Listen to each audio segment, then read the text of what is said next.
Diet চলাকালীন এই oats চিলাটা কিন্তু ভীষণ হেলদি। তাছাড়া যাদের বাচ্চা কিছু খেতে চায় না, একবার এটা বানিয়ে খাওয়াতে পারো। তো তার জন্য আমরা চলে যাচ্ছি আমাদের মেইন রেসিপিতে। তো আমি সমস্ত সবজি কেটে রেডি করে রেখেছি, আর ওটসটাকে আমি 15 মিনিট ভিজিয়ে রেখেছিলাম। ওটসটাকে ভালোভাবে মেল্ট করে এতে বেসন আর সামান্য বেকিং সোডা দিয়ে সমস্ত সবজি মিশিয়ে তার উপর একটু ধনেপাতা ছিটিয়ে সামান্য কটা গোটা জিরে, পরিমাণ মতো লবণ, হলুদ, জিরে গুঁড়ো, ধনে গুঁড়ো আর তোমরা চাইলে একটু গরম মশলা দিয়ে দিতে পারো। তারপরে ব্যাটারটাকে ভালো করে মিশিয়ে নিব।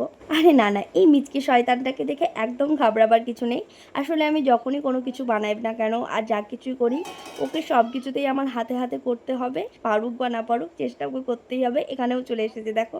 তবে হ্যাঁ, মাম্মামকে আমি এসব কোনো কিছুর জন্যই বারণ করি না, বকাঝকাও করি না। ওর নিজের স্বাচ্ছন্দ্যে সানন্দে আমি সব কিছু করতে দিই, যাতে ওর আগ্রহটা বাড়ে সব কিছুর প্রতি। আমাদের ওটস চিলা এখন রেডি হয়ে গিয়েছে। আমরা এখন এটা খেয়ে দেখবো কেমন হয়েছে। আসলে আমি এটা প্রথমবার বানালাম। আর হ্যাঁ, এই রেসিপিটার সঙ্গে তোমরা চাইলে টমেটো সস কিংবা ধনেপাতা চাটনি নিতে পারো।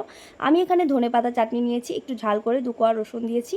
আর খেতে কিন্তু খুব সুন্দর হয়েছিল, সেটা আমার এক্সপ্রেশন দেখলেই তোমরা বুঝতে পারবে। আর আমার মেয়ে খাবারটা খুব মজা করে খেয়েছে, ওর খুব ভালো লেগেছে। তোমরা চাইলে তোমাদের বাচ্চার টিফিনে এটা রাখতে পারো।